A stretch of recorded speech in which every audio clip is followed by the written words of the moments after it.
వరిలో మనకు ప్రస్తుతం పంట చూసుకున్నట్లయితే పిలక దశలో చాలా భాగం ఉంది. అలాగే దుబ్బు కట్టే దశలో కూడా కొంత శాతం పైర్లు కనపడుతూ ఉన్నాయి. ఈ మధ్య కాలంలో యాసంగిలో వరి ఈగ అనేది చాలా ప్రధానంగా నష్టం కలిగిస్తుంది.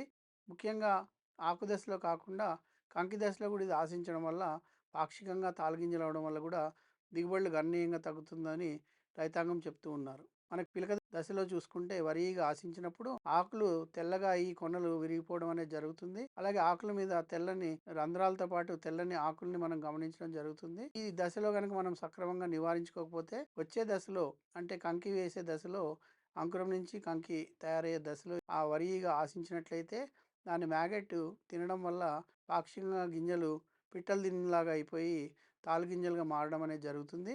ముఖ్యంగా ఇప్పుడున్న పైర్లో 30-45 రోజుల దశలో ఉన్న పైర్లలో తప్పనిసరిగా ఈ వరి ఈగ యాజమాన్యాన్ని చేపట్టినట్టయితే తర్వాత దశలో ఆశించేటువంటి ఈ కంకిని ఆశించి నష్టపరిచే వరి ఈగను మనం నివారించుకునే అవకాశం ఉంది. కాబట్టి రైతాంగం అంతా ఎక్కడైతే ఈ వరి ఈగ ఉధృతి ఎక్కువగా గమనిస్తున్నారో దాదాపు 2-3 ఆకులు దుబ్బుకి వరి ఈగ ఉధృతి గమనించిన వెంటనే ఎసిఫేట్ ప్లస్ ఇమిడాక్లోపిడ్ అనే మందు 1.5 గ్రాములు లీటర్ నీటికి చొప్పున 300 గ్రాములు ఎకరానికి కానీ, లేదా ఫిప్రోనిల్ అనే మందు 5% 5SC అనే మందు 2 మిల్లీలీటర్ లీటర్ నీటికి చొప్పున 400 మిల్లీలీటర్ల ఎకరానికి కానీ కలిపి పిచికారీ చేసుకున్నట్లయితే అటు వరి ఈగ ఉధృతిని తొలి దశలో నివారించుకొని మనకు అంకురం నుంచి ఈనిక దశలో ఆశించేటువంటి పిట్టలు తిన్నట్టుగా వచ్చే గింజలను నివారించుకుని అధిక దిగుబడి సాధించేటువంటి అవకాశం ఉంది.